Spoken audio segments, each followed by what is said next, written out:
In this video, I'm going to be talking about how God may love your sin. Really? Nah. God does not love your sin. God does not love your sin. He loves you as a sinner, but that does not mean that he loves the bad things that you do. He does not love the way you go against him. He does not love the way you fail and don't do his will. He does not like that you know what I'm saying, do things that aren't of God, that you go against him, that you go against his commandments, you go against love your brother as thyself, that you treat thy neighbor with, the same respect as you show upon yourself, right? Is that you obey your parents in the Lord, for this is, he is not, and I repeat, he is not love the sin.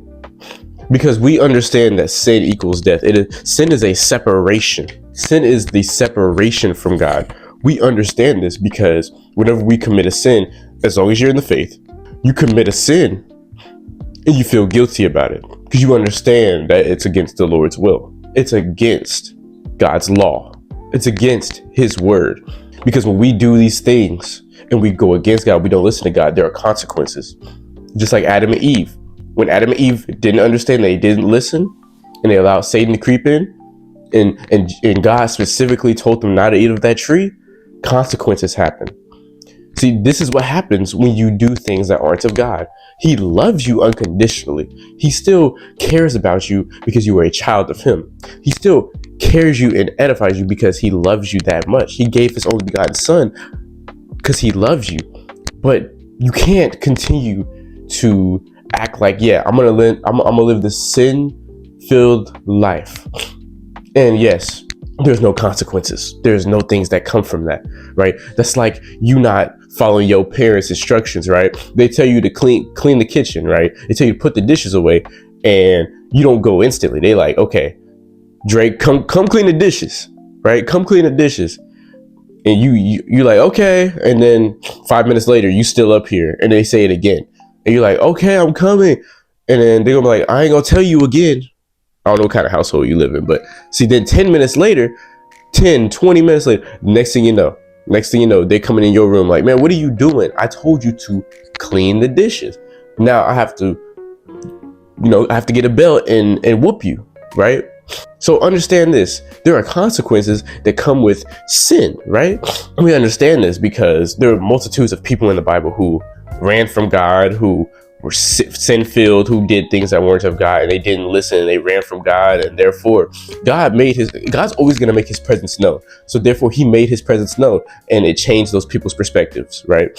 We understand what Samson's issue was, right? Samson had, he had a pride issue with his hair, his wives, these girls, all this stuff like that. And he got caught up. Next thing you know, they knew that woman, you know who I'm talking about. I'm not even gonna say her name. She knew. She understood what his greatest strength was. Therefore, she took advantage. And because he was so prideful, he didn't listen to God, he ended up being taken advantage of. And he had to be, let's say, he had to put his ego to the side because he realized where he fell short. See, we have to realize whenever we are so ego-driven, whenever we are so full of ourselves, and we do these things and we live like this, do we ever ask ourselves, like, is this really what God has for me? Is this the life I want to live? Or am I going to choose a life that is beneficial? You have to learn that, look, if I want to live for Christ, I have to obey his commands. If I want to live for Christ, I have to deliberately and desirably act and live, right?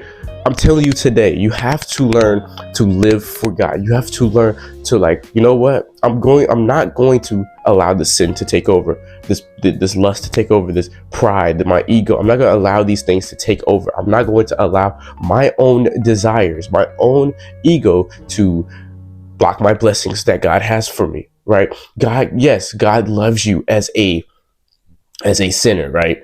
He does love you as a sinner, but he does not love the action that you've committed. There are two different things, right? You have your sinner, right? Each and every one of us make mistakes. Each and every one of us do things and think things that aren't of God, right? That's a sinner.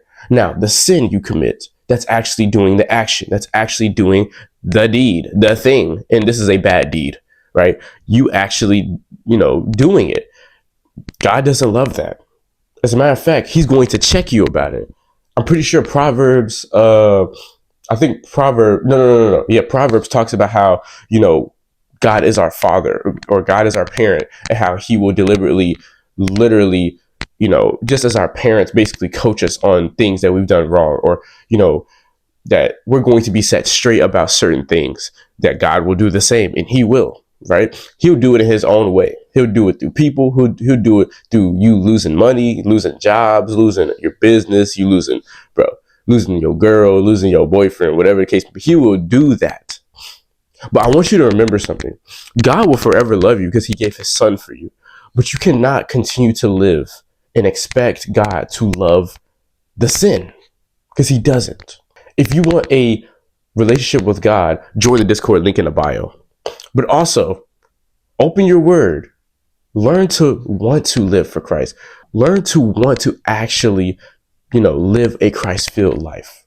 I hope you enjoyed this. I hope you learned something. Subscribe if you're new. And as always, God bless.